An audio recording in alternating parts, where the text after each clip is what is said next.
Olá, eu sou a Erika Moraes, sou pediatra geral aqui da equipe da Iludicar. Vou falar um pouquinho com vocês hoje sobre diarreia aguda.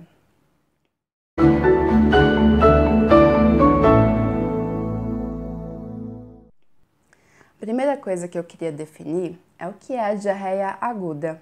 Diarreia aguda é aquela que dura menos de 14 dias. As diarreias que duram mais de 14 dias têm outras causas e elas não vão ser abordadas nesse vídeo, tudo bem? Então, o que é a diarreia?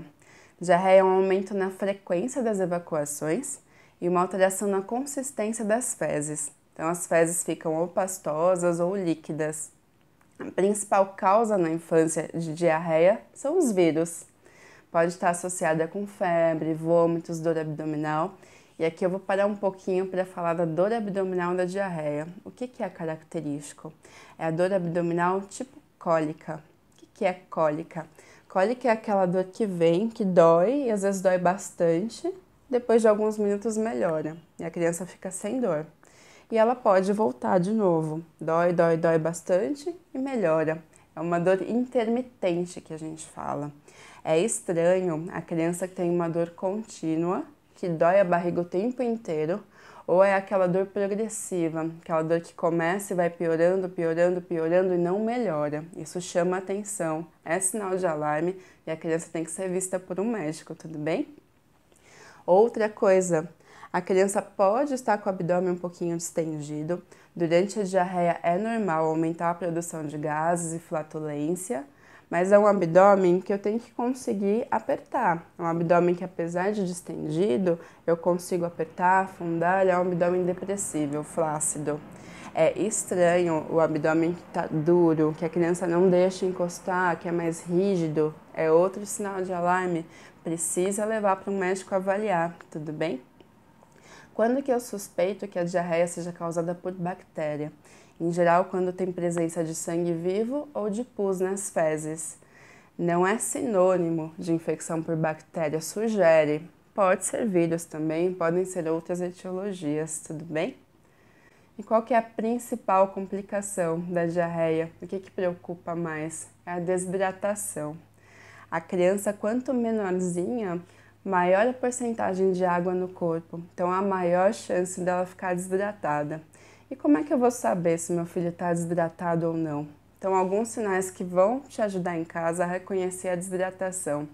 Primeira coisa, a criança que está desidratada, que está faltando líquido, o rim entende que é para reter água, que é para segurar a água. Então, ela começa a diminuir a diurese, ela diminui o xixi fica mais amarelado, mais concentrado. Isso é um sinal de desidratação.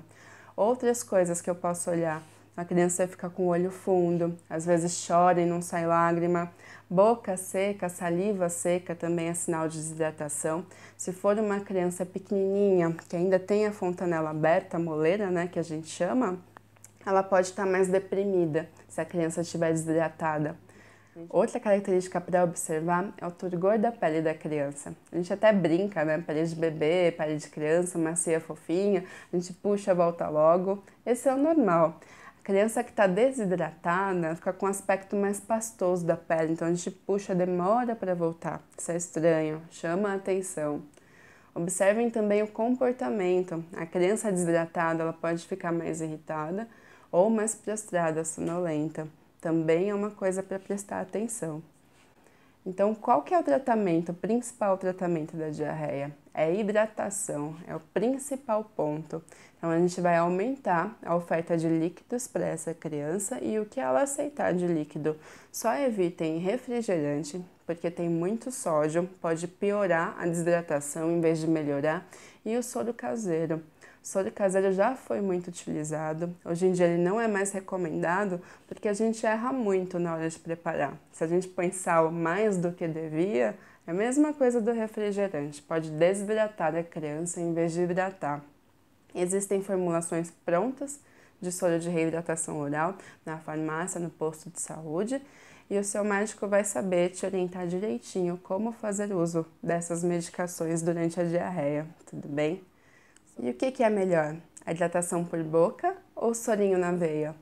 A recomendação é que a hidratação seja via oral sempre que possível, trato gastrointestinal é uma via mais fisiológica, é melhor para a criança que seja por boca. Quando que a gente faz soro? Quando essa hidratação pelo trato gastrointestinal não é possível. Ou a criança está vomitando muito, não está aceitando o líquido direito, está muito desidratada, está grave, está sonolenta. Nesses casos, sim, vamos fazer hidratação pela veia, mas sempre que possível por boca, tudo bem? E a nutrição? Qual que é a recomendação?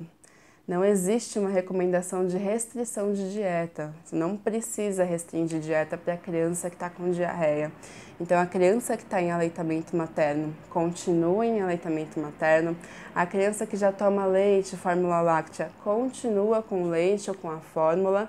E ofereça a alimentação habitual da sua criança, o que ela está acostumada a comer, na medida do que ela aceitar. Não precisa restringir, deixar de dar nenhum alimento. A gente prefere que a criança com diarreia permaneça nutrida durante o quadro, para uma recuperação mais rápida, mais tranquila. Qualquer sinal de alarme, de gravidade ou qualquer dúvida, leve sua criança para ser avaliada por um pediatra. E lembre, nunca use medicação por conta própria, pode ser perigoso para o seu filho. Espero que eu tenha ajudado, esclarecido algumas dúvidas. Hoje era isso que eu tinha para falar. Muito obrigada pela atenção.